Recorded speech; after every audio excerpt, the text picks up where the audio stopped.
Hello student, good morning. Welcome to Avan solution. Dear student, मैं स्तुति मिश्रा आज जो है क्लास 6 का जो एक चैप्टर है motion and measurement of time, उसको डिस्कस करने जा रही हूँ। तो motion and measurement of time, तो मोशन वाले टॉपिक को हम लोग, जैसा कि आपके बुक में शायद दिया होगा, उसको शायद बाद में दिया गया है, तो इसके लिए हम लोग पहले मेजरमेंट को अच्छे से समझेंगे, फिर हम लोग मोशन के टॉपिक पर जाएंगे। ऐसे हम लोग मोशन को क्या बोलते हैं हिंदी में? गति, जिसको बोलते हैं ना गति, आप लोग समझ ही रहे होंगे गति किसको बोलते हैं। मूवमेंट, ऐसे जरूरी नहीं है कि मूवमेंट, बट ऐसे हम लोग उसको हिंदी में गति बोलते हैं। और मेजरमेंट जिसको बोलते हैं माप। तो हिंदी तो आप लोग का उतना समझ में भी नहीं आएगा, एकदम हिंदी याद भी नहीं रखना है क्योंकि आप लोग सीबीएसई के बच्चे हैं। तो मतलब मेजरमेंट ऑफ टाइम जो है, मतलब मेन टॉपिक जो इसमें मेजरमेंट है, पहले हम लोग इसको समझते हैं। तो सबसे पहला जो टॉपिक है हमारा वो है हाउ डू वी मेजर, मतलब कि हम लोग किसी भी चीज को नापते हैं तो कैसे नापते हैं, है ना।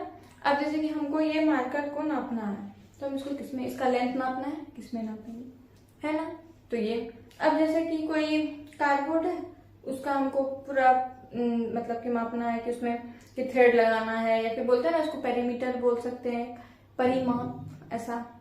तो तब हम कैसे नापेंगे, मतलब कि कोई भी चीज को हम मेजर कर रहे हैं तो मतलब मेजर कैसे करेंगे, ये चीज हम लोगों को समझना है। तो जैसे ही हम लोग टॉपिक बाय टॉपिक पढ़ेंगे, सारा कुछ खुद ब खुद समझ में आने लगेगा, सारा कुछ क्लियर हो जाएगा। तो सबसे पहले है मेजरिंग लेंथ, मतलब कि नाप रहे हैं, मतलब क्या, उसके लेंथ को मेजर कर रहे हैं। अब देखिए, लेंथ को जो मेजर कर रहे हैं, इन दोनों टॉपिक में एक सबसे बड़ी चीज हमको ये समझना है कि हर चीज का एक एसआई यूनिट बना हुआ, मतलब एक स्टैंडर्ड यूनिट। जैसे कि आप देखते होंगे कि कपड़ा नापना है तो हम लोग उसको किसमें नापते हैं? सेंटीमीटर में नापते हैं। अगर अभी हमको मतलब सपोज बौसी से भागलपुर जाना है, सपोज बौसी से भागलपुर 52 किलोमीटर और सपोज 50 किलोमीटर ऐसे कुछ है, तो अब ये जो 52 किलोमीटर जो यहाँ का डिस्टेंस है उसको हम लोग किलोमीटर बोलते हैं। हम क्या बोल रहे हैं? 52 किलोमीटर। उसका मतलब क्या हुआ? किलोमीटर क्या, उसका एसआई यूनिट है, ठीक है। मतलब हर चीज का, डिस्टेंस का या फिर मास का, हर चीज का अपना अपना एक यूनिट बना हुआ है। अब आप बोलेंगे कि इसका भी हम लेंथ मेजर कर रहे हैं लेकिन सेंटीमीटर में कर रहे हैं। अब भागलपुर जाना है तो उसका हम बोल डिस्टेंस किलोमीटर में बोल दिए, या फिर इसका लेंथ मेजर कर रहे हैं हम सेंटीमीटर बोल दिए, थोड़ा सा कपड़ा का लेंथ मेजर कर रहे हैं तो हम मीटर में बोल दिए। ऐसा क्यों? अब उससे भी बड़ा करना है तो किलोमीटर में बोल दिए। ऐसा क्यों? तो देखिए, अब जैसे कि यहाँ से भागलपुर जाना है तो तब 1 मीटर में हम लोग सबको पता है 1 मीटर में 100 सेंटीमीटर होता है, और 1 मीटर में जो है 1000 जो है, मतलब 1000 मीटर जो है वो 1 किलोमीटर होता है, ठीक है। और मतलब 1 मीटर जो है वो 100 सेंटीमीटर होता है। अब हम सपोज यहाँ से बोल रहे हैं कि यहाँ से जो है भागलपुर जाना है 52 किलोमीटर हमको जाना है। अगर हम यही चीज अगर उसको मीटर में बोलेंगे तो पता चलेगा 52 इंटू मतलब 1000 करना पड़ेगा, अब उतना बताना पड़ेगा। अब उसी को अगर सेंटीमीटर में करेंगे तो 52 इंटू 1000, फिर हमको उसको मतलब 100 से इंटू करना पड़ेगा क्योंकि हमको मीटर से फिर उसको सेंटीमीटर में चेंज कर रहे हैं। तो इतना हम लंबा बता पाएंगे क्या? नहीं। इसके लिए एक फिक्स मतलब एक एसआई यूनिट सबका बना हुआ है, ठीक है। तो धीरे धीरे सबको पढ़ेंगे। फिर एक चीज हम लोगों को क्या समझना है कि जैसे कि देखिए, होता क्या है कि हम लोग अभी किसी भी चीज को, जैसे कि हम नेक्स्ट टॉपिक में लिखे भी है यूजिंग अ रूलर करेक्टली, तो मतलब हमको रूलर वगैरह का जैसे कि हम लोग यूज करते हैं नापने के लिए। जैसे कोई भी चीज हम नापते हैं तो रूलर का हम लोग यूज करते हैं ना, तो हम ये कैसे उसको सही तरीके से यूज किया जाता है ये तो हम बताएंगे। साथ साथ क्या हम लोगों को ध्यान में रखना है कि पहले हम लोग क्या देखा करते थे कि हाउ डू वी मेजर और मेजरिंग लेंथ। हम जो ये बताया आप लोगों की एक एसआई यूनिट, मतलब एक यूनिट बनाया गया, फिक्स्ड यूनिट बनाया गया कि मतलब कहीं का डिस्टेंस क्या होगा या क्या होगा, और उसको मेजर करने का एक उसका मतलब उसको दिया गया किलोमीटर सेंटीमीटर। तो ऐसा क्यों किया गया, है ना। पहले के भी तो जमाने में मेजर होता था, लोग अपने ऐसे यहाँ से यहाँ तक के हैंड को ऐसे रखते थे, बोलते थे ऐसे 5 हाथ हो गया, 4 हाथ हो गया, ऐसे बता देते थे। कोई ऐसे बोलते हैं ना, हम लोग अपने घरेलू भाषा में शायद पता भी होगा आप लोग, ऐसे बोलते हैं बित्ता, ऐसे कुछ बोल देते हैं, तो ऐसे बोल देते हैं 1 हो गया, 2 हो गया, ऐसे यहाँ से यहाँ तक नापना है तो ऐसे 1 2 ऐसे बता देते थे। अब क्यों नहीं बताते हैं? वैसे आप लोग सोच सकते हैं, कमेंट में बता भी सकते हैं। तो देखिए, होता क्या, अभी हम आप लोगों को बताते हैं कि सपोज आप लोग देख रहे हैं वीडियो को, ठीक है। आप लोग अपना हाथ देखिए। अगर आप लोग जैसे कि इस मार्कर को मेजर करना है, सपोज मैं अपने उंगली से मेजर कर रही हूँ ऐसे, या फिर आप ऐसे किसी भी तरह से अगर मेजर करें, तो क्या आपका फिंगर और मेरा फिंगर एकदम सेम साइज का है? ऐसा नहीं है कि वीडियो को एक ही बच्चे देख रहे होंगे बहुत, या वीडियो कोई से हम लोग को नहीं रखना है। आपके घर में ही, आपके घर में सपोज 5 मेंबर हैं, जैसे आपके दादाजी हो सकते हैं, आपकी मम्मी, आपके पापा, आपके छोटे भाई बहन, तो क्या होगा कि आपका जो हैंड है क्या वो आपके पापा के हाथ से मिलता होगा? नहीं। आपका हाथ अभी छोटा सा है, लेकिन अभी आपके पापा का हाथ, आप पापा के हाथ से नापने जाओ तो बड़ा लिखेगा। तो क्या होगा कि सपोज जब आप कहीं जाएंगे, आपके पापा बोलेंगे 5, मतलब ये जो है 5 का 5 हाथ नाप लेना है। आप गए 5 हाथ नापे, इतना सा हुआ, पापा गए इतना सा हो गया। अब प्रॉब्लम है ना। अब कहीं पर मतलब ये तो कंफ्यूजन वाली, प्रॉब्लम वाली बात आ जाती थी वहां पर कि कहीं पे कुछ मेजर हो रहा था, कहीं पे कुछ मेजर होता था। तो इसके लिए क्या हुआ, एक फिक्स्ड यूनिट बना है ना, कि अगर हम भी अगर यहाँ से भागलपुर जाएंगे तो 52 किलोमीटर ही बोलेंगे, और आप भी जाएंगे तो 52 किलोमीटर ही बोलेंगे। ऐसा नहीं कि आपके लिए वो रास्ता 10 किलोमीटर का हो जाएगा, ऐसा होगा क्या? नहीं होगा। इसके लिए जो है मतलब कोई भी चीज का अपना फिक्स्ड यूनिट बहुत जरूरी था, जो कि मतलब पूरे हर जगह आप कहीं भी जाओ ये जो है सबके लिए सेम होता है। जो कि आप कहीं भी, ऐसा नहीं है कि आप कोई मतलब यूपी से आ रहा है तो वो बोलेगा नहीं यहाँ से भागलपुर जाना है तो 20 किलोमीटर ही होगा, ऐसा होगा क्या? नहीं, सबके लिए वो सेम है, ठीक है। तो और सबका अपना अपना एसआई यूनिट बना हुआ, अपना अपना, कि कोई में से कि मास का एसआई यूनिट क्या होता है, किलोग्राम। जैसे कोई हम लोग दूध वगैरह को किस में नापते हैं, लीटर में नापते हैं। तो मतलब लिक्विड का बोल सकते हैं। तो हर चीज का अपना अपना बन गया है, तो हम लोग समझते हैं। तो हम लोग क्या करते हैं, जैसे किसी छोटे चीज को नापना है तो हमारे स्क्रीन में सेंटीमीटर मतलब कि दिया गया रहता है, हम लोग उससे भी मेजर करते हैं। तो यूजिंग अ रूलर करेक्टली, तो हम लोग रूलर को जो यूज करते हैं उसको हम लोग सही तरीके से कैसे, ऐसे होता है ना, ऐसे रूलर है यहाँ पे ऐसे टिढ़ा करके रख दी। आप लोग भी जब अपने कॉपी पर मतलब स्केल के हेल्प से लाइनिंग करते होंगे तो क्या देखते होंगे, हल्का सा अगर स्केल टेढ़ा हो गया तो पट से लाइन टेढ़ा आ जाता है। तो वहां पर भी तो हो सकता है कि कुछ हल्का सा आपको मतलब उसको मेजर करने में हल्का कुछ छोटा हो जाए, कुछ बड़ा हो जाए। इसके लिए उसका जो रखने का रूल होता है, जैसे कि हमको इसको मेजर करना है तो एकदम, जैसे सपोज ये स्केल है तो एकदम इसके इक्वल में रखना है, मतलब एकदम बराबरी पे रखें, है ना। मतलब हल्का सा भी टेढ़ा उड़ा नहीं होना चाहिए, एकदम पूरा एकदम एक जैसा होना चाहिए। और जिसको कि हम लोग बोलते हैं प्लेसमेंट ऑफ द रूलर, मतलब कि रूलर को रखने का तरीका, कि हम उसको रख कैसे रहे हैं। सबसे पहले हमको रूलर को अच्छे से रखना है, और फिर पोजीशन ऑफ द आई, कि हमको जो उसको देख रहे हैं, जैसे ये सपोज इसको हम रूलर मान ले रहे हैं, इसको ऑब्जेक्ट के रूप में नहीं ले रहे हैं, तो ना हम इधर से देखेंगे ना हम इधर से देखेंगे, एकदम मिडिल से एकदम ढंग से देखेंगे। मतलब हमारा जो पोजीशन ऑफ द आई होता है वो एकदम मिडिल में एकदम अच्छे से देखेंगे। मतलब उसमें हमको प्लेसमेंट ऑफ द रूलर, कि रूलर कहाँ रहेगा अच्छे तरीके से, और पोजीशन ऑफ द आई को एकदम ध्यान में रखना। तो फिर आपका जो रूलर का मेजर, मतलब रूलर का जो मेजर होगा वो एकदम करेक्टली होगा। वही है कि यूजिंग अ रूलर करेक्टली, मतलब उसको अच्छे से कैसे यूज कर सकते हैं। अब है measuring the length of curve line और एजेस, मतलब कि कोई भी कर्व्ड सरफेस है तो उसको कैसे मेजर करेंगे।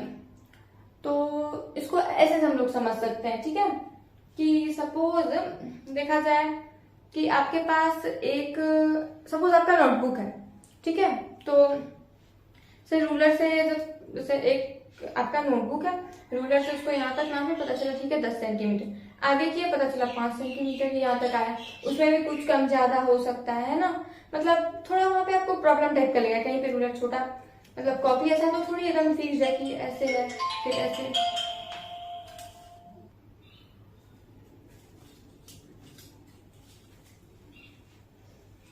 अब जो हमारा नेक्स्ट टॉपिक है वो है measuring the length of curved line और एजेस, मतलब कि किसी भी कर्व्ड लाइन को हम लोग मेजर कर, जैसे कि समझने के लिए हम लोग ऐसे समझते हैं कि सपोज हमको अपना नोटबुक मेजर करना है, ठीक है, तो वो होता है कि ऐसे शेप में आ गया आपका रेक्टेंगुलर टाइप, तो उसको कैसे मेजर करेंगे। तो देखिए कि अगर हम उसको रूलर से मेजर कर रहे हैं तो वहां पर कुछ प्रॉब्लम आ सकता है, जैसे कि जरूरी नहीं है कि वो मतलब एक रूलर यहाँ तक, फिर अगर उसको दोबारा रखे तो इतना लंबा कॉपी होगा। हो सकता है कि एक बार रूलर पूरा आ गया, फिर एक बार इतना सा ही आया, फिर इधर का वो रेक्टेंगुलर टाइप का होता है, इधर का मेजर कुछ और है, इधर का कुछ और है। तो जब आप उसको रूलर से नापेंगे तो वो मतलब ऐसे रहता है तो आपको प्रॉब्लम होगा, ऐसे कॉपी रहता है रेक्टेंगुलर टाइप। तो वहां पे हम लोग क्या करेंगे कि चारों साइड में हल्का नोट टाइप का बना देंगे, और धागे को ऐसे करके, कोई भी धागा तो हम लोग घुमा भी सकते हैं, रूलर तो टूट जाएगा, घूमेगा तो नहीं, वो तो स्ट्रेट रहता है। उस धागे को हम लोग एक नोट से दूसरे नोट चारों जगह पे अच्छे से करके फिर मतलब एक एक नोट लगा देंगे ताकि वो एकदम सही, इधर उधर भी हल्का फुल्का इधर उधर मतलब टच से मस ना हो, बोल सकते हैं। और फिर उस धागे को कट करेंगे और देख लेंगे कि ये जो पूरा यहाँ तक जो कॉपी को कंप्लीट कर लिया। फिर हम लोग उस रूलर मतलब धागे को रूलर से, फिर वो धागा को तो हम सीधा कर सकते हैं, फिर हम लोग उसको रूलर से या फिर किसी भी वो इन स्टेप वाला भी आता है उससे मेजर कर लेंगे, हम लोगों को पता चल जाएगा। तो ऐसे ही हम लोग किसी भी कर्व चीज को मेजर करते हैं। ठीक है, अब हम लोग देखेंगे मेजरिंग ऑफ मास, मतलब कि मास को कैसे मेजर करते हैं, है ना। तो मतलब एक चीज, हाँ वही तो, एक चीज और कि एक लाइन और एजेस तो हम बता दिए, कर्व्ड जब होगा तो कर्व्ड सरफेस की जब हम बात करते हैं तब हम लोग ऐसे भी मेजर करते हैं कभी कभी कि भाई आपका जो टेलर वाले के पास जाते हैं जो वो रहता है ना जिसमें इंचेस वगैरह लिखा रहता है, वो भी एक मेजर करने के लिए बहुत काम आता है। और मेजरिंग ऑफ मास में क्या होता है कि मतलब जैसे कि मास मतलब होता क्या है, मास मतलब जैसे कि कोई छोटा बच्चा और हम हैं तो उसका मास ज्यादा होगा, या मेरा मतलब कोई 1 साल का बच्चा मेरे सामने खड़ा और हम है तो मास क्या होगा, मेरा ज्यादा होगा, मेरा बॉडी का वेट मतलब ज्यादा होगा। वेट और मास बहुत अलग चीज है, आप लोग को बाद में समझ में आएगा, बट अगर देखा जाए तो मेरा बॉडी ज्यादा बड़ा है तो जो हैवियर बॉडी है उसका मास ज्यादा होता है, जो लाइटर है उसका कम होता है। बस अभी आपको इतना ध्यान में रख के चलना है। तो मास का जो मेजर करते हैं तो हम लोग ऐसे वेगिंग मशीन वगैरह जो आता है उससे करते हैं, बड़े बड़े दुकान में वो मशीन लगे रहते हैं। ऐसे हम लोग अपने मतलब घरेलू भाषा में किलो तराजू वगैरह ऐसे बोल देते हैं तो किलो बोलते हैं, ऐसा वही मतलब किलोग्राम, एक्चुअली वो क्या होता है किलोग्राम, जो क्या होता है केजी। केजी जो है हमारा मास का ऐसा यूनिट होता है। मतलब कि सपोज हम जो है 35 केजी के, तो हम क्या बोलेंगे अपना, कोई हमसे पूछेगा कि आपका वेट कितना, आपका मास कितना है, तो हम वहां पे क्या बताएंगे 35 केजी। बाकी आप लोगों को अभी वेट और मास में दिमाग नहीं लगाना है कि क्या डिफरेंस है, आपको कोई वेट भी पूछे मास भी पूछे, सब दोनों अभी आपको एक लेके ऐसे चलना है। तो ये था आपका इतना ये टॉपिक। अब हम लोग जाएंगे मोशन में। अब जो हम लोग पढ़ेंगे क्या पढ़ेंगे, टाइप्स ऑफ मोशन। मतलब कि मोशन अगर कोई भी चीज जैसे कि पृथ्वी जो है वो सूर्य के चारों ओर मतलब घूम रही है, या फिर हम इधर उधर कर रहे हैं, कुछ भी हो रहा है, ऐसे घड़ी में पेंडुलम है वो इधर उधर हो रहा है, झूला झूले ऐसे गया ऐसे आया, सब मोशन है। तो जैसे कि मोशन को ना उसके मूवमेंट के कैटेगरी के मतलब अकॉर्डिंग उसको क्लासिफाई किया गया है। कोई भी चीज को पढ़ते होंगे ना कि हर जैसे हम कोई भी चैप्टर पढ़ाते हैं तो बोलते हैं ना इसका ये टाइप है, इसको इसमें क्लासिफाई किया गया है कि, तो वैसे ही जो मोशन है जैसे कि हम लोग मतलब ये पेन है, हम इसको ऐसे मतलब मार्कर है ऐसे गिरा दिए, ऐसे गिराएंगे नीचे एकदम सीधा गिरेगा, हम इसको ऐसे फेंक दिए या दूसरे तरह से फेंक दिए वो कर्व में जाएगा। सपोज झूला झूलते हैं ऐसे पीछे जाता है ऐसे आता है। फिर ये सारा चीज एग्जांपल हम इसलिए दे रहे हैं क्योंकि ये सारा इसी सब चीज का एग्जांपल है। तो ऐसा जो हो रहा है ना, मतलब सब में अलग अलग प्रकार की गति आ रही है, तो सबको मतलब उसके अलग अलग अपना एक स्पेसिफिक नाम दिया गया। तो चलिए हम लोग सारे मोशन के टॉपिक्स को पढ़ते हैं। तो पहला क्या आपका लीनियर मोशन। लीनियर मोशन की ये दोनों लीनियर मोशन में आ जाते हैं, इन दोनों को साथ में हम लोग लीनियर बोलेंगे, बोल सकते हैं कि लीनियर के 2 टाइप ऐसे समझने के लिए। तो रेक्टिलिनियर मोशन में क्या होता है, जैसे हम बताया ना कि अगर हम मार्कर को सीधे गिराएंगे ऐसे गिराएंगे तो वो डायरेक्टली ऐसे नीचे जाएगा, तो वो क्या होगा एकदम जो स्ट्रेट वे में जाए, सीधा आ जाए, that type of motion is called rectilinear motion. And अगर हम इसको ऐसे करके फेंक दें, हल्का सा ऐसे पुश करें, उधर जाके गिर गया, तो ऐसे ऐसे जाएगा, मतलब यूं ऐसे गिरेगा, ऐसे सीधा नहीं, ऐसे सीधा मतलब नहीं जाएगा, ऐसे जाके गिरेगा, तो वो क्या होगा कर्व टाइप का जाएगा। तो आपको नाम से ही समझ में आ रहा होगा कर्वीलिनियर मोशन मीन्स क्या, जो कर्व टाइप से जाए। अब क्या है रोटेशनल मोशन, मतलब कि हम बता रहे थे भी पृथ्वी अपने एक्सिस पर घूम रही है, तो जो भी चीज अपने एक्सिस पर घूमे, है ना, फैन चल रहा है, दैट टाइप ऑफ मोशन इसको रोटेशनल मोशन, मतलब आपको याद रखना है कि अपने एक्सिस पर जो घूमे उस टाइप के मोशन को हम लोग बोलेंगे रोटेशनल मोशन। अब है आपका मतलब बस आपको समझ लेना, ज्यादा कुछ नहीं दिया, जितना दिया हम उसके अकॉर्डिंग बताएं। ऐसे तो जैसे कि ये क्लास 6 का चैप्टर है, बट अगर आप आगे पढ़ेंगे तो एक एक चैप्टर आपका ऐसे मोशन से रहेगा, बहुत बड़ा बड़ा चैप्टर रहेगा, एक एक क्वेश्चन से बड़ा बड़ा डिटेल होगा। तो लेकिन अभी मतलब थोड़ा सा आप लोगों को जानना है इसके बारे में कि आखिर मोशन है क्या। जैसे आप लोग मेरे ख्याल से पहले भी पढ़े होंगे मोशन क्या होता है, बट आप लोगों को तभी उतना टाइप नहीं बताया गया। लेकिन अभी आप लोगों को थोड़ा थोड़ा समझ लेना है कि किस टाइप का मोशन में किस टाइप का गति हो रहा है, क्यों हम उसको वो मोशन बोल रहे हैं। जैसे रेक्टिलिनियर क्यों बोल रहे हैं, क्योंकि वो सीधा जा रहा है। कर्वीलिनियर क्यों, कर्व टाइप का जा रहा है। रोटेशनल क्यों, क्योंकि वो अपने एक्सिस पर घूम रहा है। अब सर्कुलर मोशन, सर्कुलर मोशन में क्या होता है कि ऐसे सर्कुलर पथ पे वो घूमेगा। ऐसे क्या होगा कि जब आप लोग पढ़े होंगे कि जो कोई भी ऐसे सपोज ये सर्कल है, ठीक है, ऐसे डायग्राम सही नहीं बना बट समझ लेना है। तो सर्कल में क्या होता है, आप इधर से ले रेडियस या फिर इधर से ले, इधर से ले या इधर से ले, कहीं से भी आप ले लो सारा का। यहाँ अच्छे से नहीं बना बट अगर एक्चुअली में आप सर्कल देखो तो क्या होगा कि उसका सारा रेडियस का मेजर सेम होता है या फिर सारा डायमीटर का मेजर सेम होता है ना। डेट मीन्स जो सर्कुलर मोशन मतलब क्या, हम क्या बोले, जो सर्कुलर पाथ पे घूमे। इट मीन्स क्या, अगर कोई ऐसे घूम रहा है तो मतलब क्या कि उसका जो ये डिस्टेंस होगा, जैसे ये घूम रहा है तो वो हमेशा क्या होगा, सेम होगा। मतलब उसका जो वो अंदर का डिस्टेंस होगा, उसका डायमीटर बोल सकते हैं, मतलब उसका डिस्टेंस हमेशा सेम होगा। जैसे कि अगर कोई ऐसे घूम रहा है तो यहाँ से भी अगर डिस्टेंस नापेंगे ऐसे, क्योंकि जैसे कोई चीज यहाँ है तो फिर वो रिटर्न जब यहाँ तक सेम डिस्टेंस, यहाँ जो डिस्टेंस ही है, फिर वही अगर हम इधर से आए, इधर से ले गए लेकिन हम यहाँ से नाप लिए तो वही मतलब डिस्टेंस इसमें सेम रहेगा, क्योंकि वो सर्कुलर पाथ पर चल रहा है। सर्कुलर का मतलब ये है कि उसका सारा रेडियस बराबर होता है। अब है ओसिलेटरी मोशन। ओसिलेटरी मोशन कोई हम एक चीज और हम बता नहीं पाए, लीनियर मोशन जो हम बताए कि इन दोनों के को मोशन लीनियर में आता है। लीनियर मोशन को हम एक और नाम बोलते हैं, ये चीज याद रखिएगा, ट्रांसलेटरी मोशन, ठीक है, याद रखना है ये चीज आपको। वैसे ही ऐसे ओसिलेटरी मोशन को हम लोग ऐसे समझने के लिए बोलते हैं टू एंड फ्रो मोशन। अब आप लोगों को टू एंड फ्रो से समझ में आ रहा होगा, पेंडुलम वगैरह में क्या होता है, ऐसे कोई चीज सपोज है, मतलब वो यहाँ से यहाँ आता है, यहाँ से आता है, फिर वो मेन पोजिशन में आके फिर इधर, फिर मतलब वो ऐसे ऐसे उनका उसका जो है चलते रहता है। तो जो उस टाइप का मोशन है जो कि टू और फ्रो मोशन करे, यहाँ से गया फिर यहाँ आया फिर यहाँ से गया, तो उस टाइप को मोशन को हम लोग क्या बोलेंगे, oscillatory motion and then periodic motion. तो इसको आप लोग ऑसिलेटरी मोशन के साथ साथ आप लोग अपने नोट पे लिख लेंगे टू एंड फ्रो मोशन, मतलब टू एंड फ्रो, तो आपको समझ में आ जाएगा तुरंत कि टू एंड फ्रो हो रहा है मतलब ऐसे हो रहा है। रेक्टिलिनियर मतलब सीधा, कर्वीलिनियर मतलब पर, रोटेशनल मतलब एक्सिस पर एकदम, रोटेशनल मतलब ऐसा नहीं कि सर्कुलर एकदम सर्कुलर, सर्कुलर का एक अलग होता है। Oscillatory to and fro.